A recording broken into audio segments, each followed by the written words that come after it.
welcome to Rigmarole. My name's Clara. My name's Des. And today we're going to be talking about 10 book covers, a total of 5 books, and the changes they underwent, yeah? Yeah, two variations of 5 covers. Awesome. And if you haven't been with us previously, don't forget to go ahead and subscribe right below and ring that bell for notifications. We post every Monday. Let's get into it. Okay, so as a disclaimer right up front, we know that a lot of traditionally published authors do not actually have control over their covers, so this is not like criticism of an author's choice, just our feelings specifically on those particular covers, how they make us feel, and like why they would make us want to or not want to pick up a book. Exactly.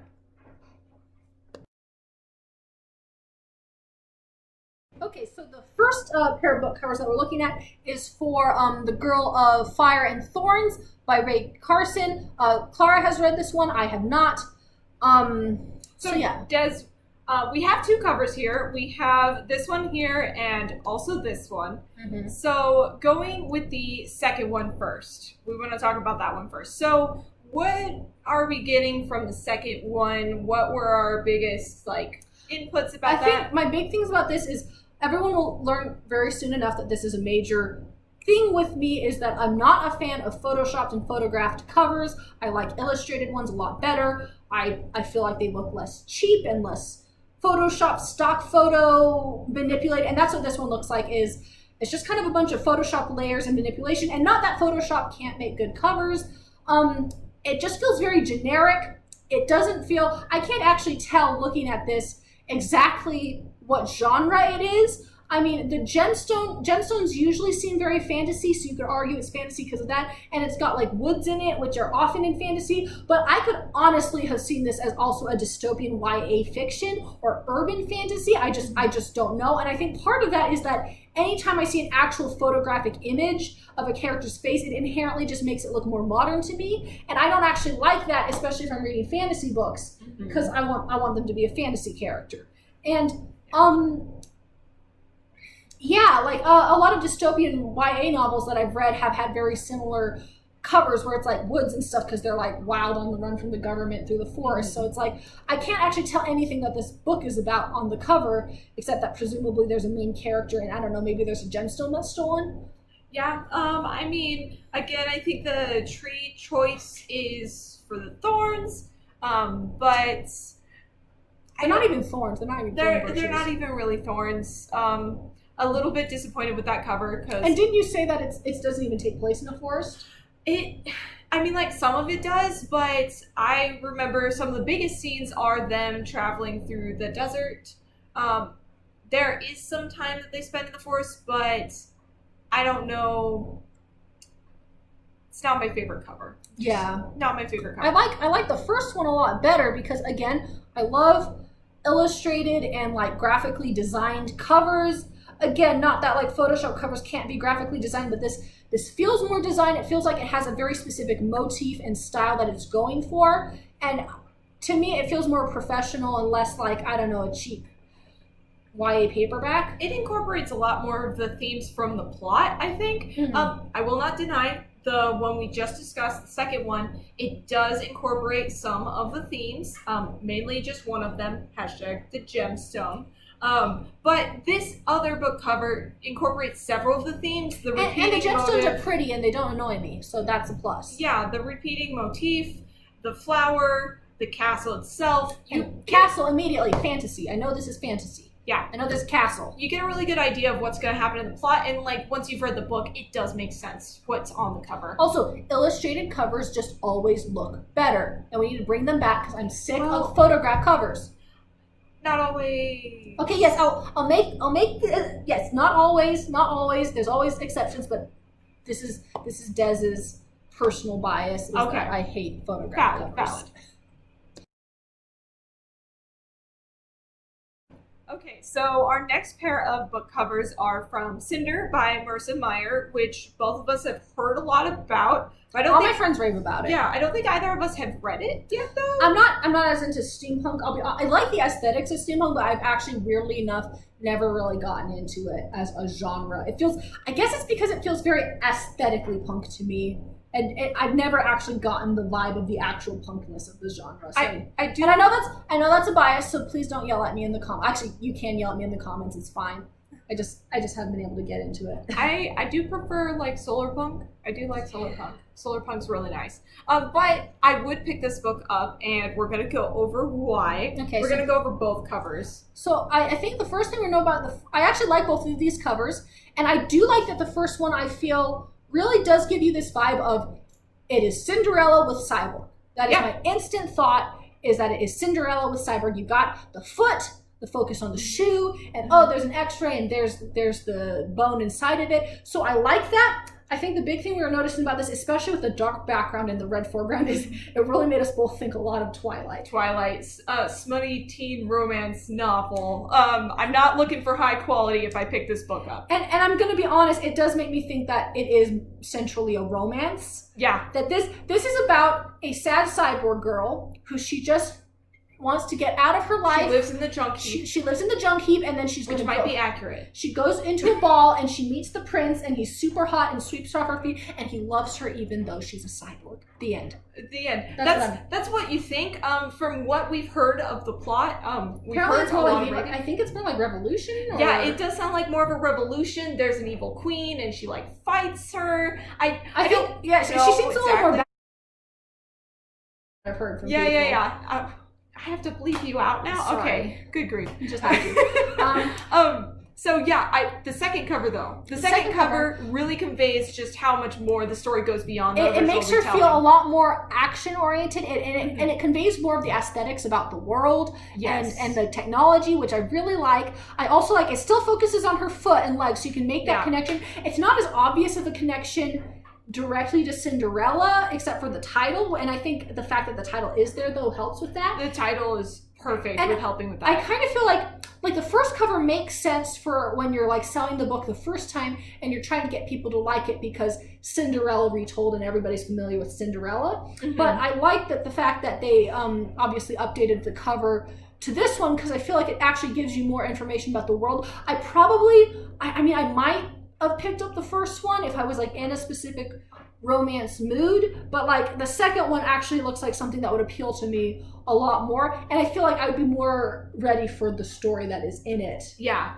based on it. Not to mention the color scheme is phenomenal. It's beautiful. It's amazing. The bright pink with the dark blue, the wonderful background, foreground, the framing is just it's great. Really well designed. Just love it. Love it. I actually couldn't figure out who had designed the covers. So if you happen to know who designed either the first cover or the second cover, if you just want to post and comment down below, that'd be amazing, and we will look at those and then we will be enlightened. Especially that second cover, because I need to follow whoever made that, because I really we need to follow them. We need to follow them. If they have a page. Anyone who uses that much pink so boldly in their art deserves my attention and adoration. Yes.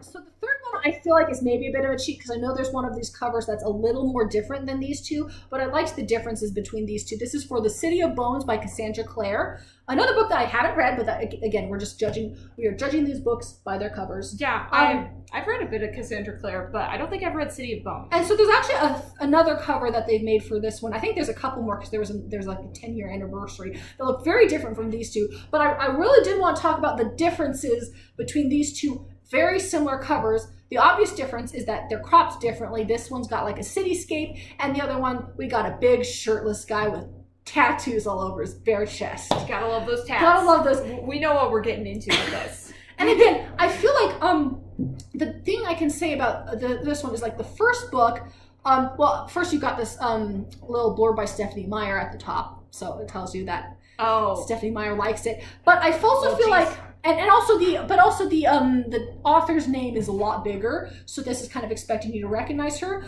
I think though the biggest thing is obviously I feel like the first cover is really focusing on the city. It's a city of bones. It makes me think that what's important is the world building and the world. And the author. If you know the author and you know Twilight and you know that this is the city, then you have all you need. And I have to say, I've seen the second cover a lot. It was at my local library when I was younger growing up, and I never picked it up. Why? Because there was a enormous bare-chested man on the cover, and that does not appeal to me as a reader. I think it's more specific though. It is more specific, you know, and I get it. I feel like it definitely appeals to a certain subset of the young teen crowd more, maybe. But again, for me, all this made me think was that I'm like, this is going to somehow be about some jerk man who's like hot and sexy, and I didn't actually care.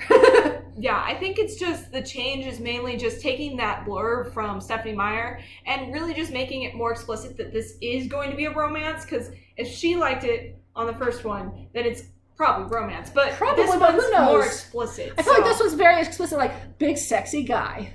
Yeah. He's got tattoos. Yeah, dark and edgy. I don't actually know. I do like the colors though. I like the covers. I like them for both of them. I think personally, I do prefer the one without the bare-chested guy, again, because I've got a very specific bias where like I don't pick up books where I'm like, where I feel like the black blurb is going to be all like, Jennifer had a normal life until she found a big sexy guy who introduced her to the dark world of magic. I don't actually know what this book is about. That's just the vibe I get from the second cover. Oh my gosh. Tell me if I guessed right. Tell me if I guessed right in the comments below. Lovely.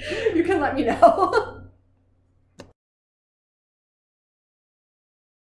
So these are another pair of covers. This is Shiver by Maggie Stiefvater. I'm very sorry if I mispronounced that. Stiefvater. Sure. Yeah. Stiefvater. I think these both have I liked that. I wanted to like talk about these covers because I feel like they had very similar elements and color schemes. The most obvious difference is that I feel like one is making it like the first one, it makes it a little darker and spookier. It's also a lot more photographic, which again, I kind of like inherently am sick of and don't like those anymore because I've seen so many photograph covers. That's just, again, my bias. But it feels more like it's meant to be like horror, maybe a little bit of romance because this little, I don't know, the red dot on the shiver part. So I'm like, this is going to be a horror? Is this going to be a werewolf?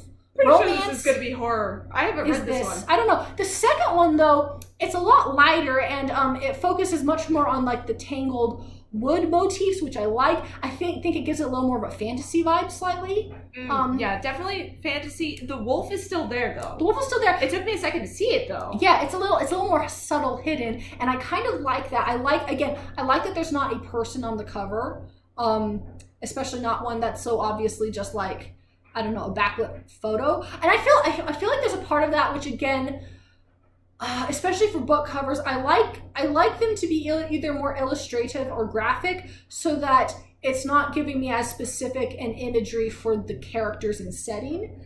Because I feel like somehow like photos are more cinematic looking covers.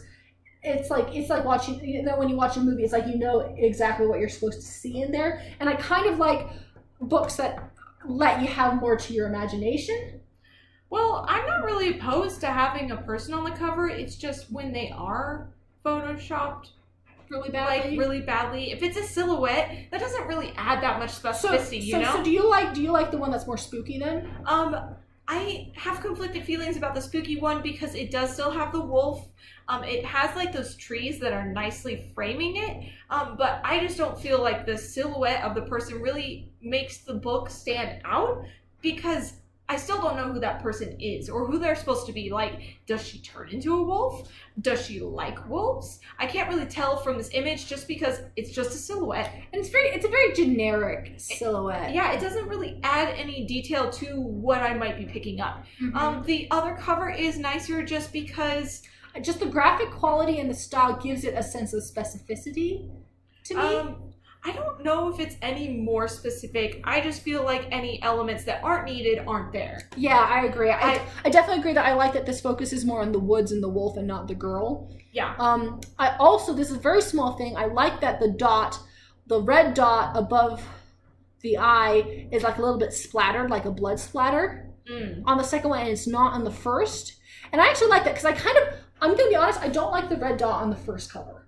I think it's an unnecessary spot of color that like draws you to the title when the focus in this cover should be on the centerpiece between the girl and the wolf. And so I don't like that it pulls you down to this weird dot. However, on the second cover it works because Shiver is in the center. It is the focal point, and the little splatter gives it this graphic quality also that, again, suggests at a little more sinister level of this book that otherwise the light cover maybe wouldn't convey as well. So basically... I think the second one's subtler but better. So basically, yeah, I think that the second one's just designed better because any unnecessary elements have been taken away, and also it's drawing your eye where it's supposed to be drawn. It's And the wolf is very well done. It's subtle, but like the little contrast between the dots of its eyes does let you draw down to it. It's well done the way it pulls your eye and kind of crowds you out at the top and makes you kind of sink down and just barely notice it. I like that.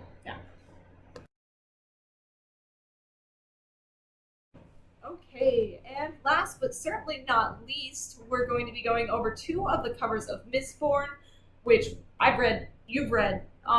Actually, neither one of these is my favorite cover of Mistborn, but we're going to go over these two. Because I picked them. The first one is the one that I grew, the copy that I had, and I loved the book, but I hated the cover. And the second one was one where I was like, oh man, I love this cool illustrated cover. They've recently come out with a couple newer ones. They've come out with a really nice one where she's like jumping at the front of the cover. And I really like that one. That one is nice. So let's talk about these two. I did like that these two, they kind of have a similar color scheme when you kind of look at them.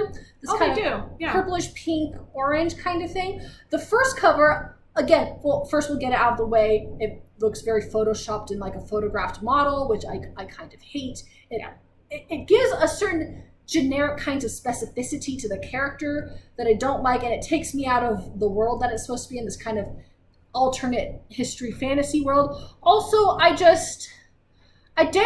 don't like the super goth look for Vin, especially. Also, I think this is another issue that I have with the photographed covers, is that they always have to be these models that are kind of well made up and have like makeup on, and their hair is like nice even when they're trying to like give them wild hair. And Vin is specifically like this ragamuffin orphan girl who's like she is kind of serious and reserved, but like I don't see her walking around. I can't even tell what her outfit is supposed to be. It looks like, so her cloak does look like it's made of mist. That is kind of cool, but she's got this weird like open corset vest.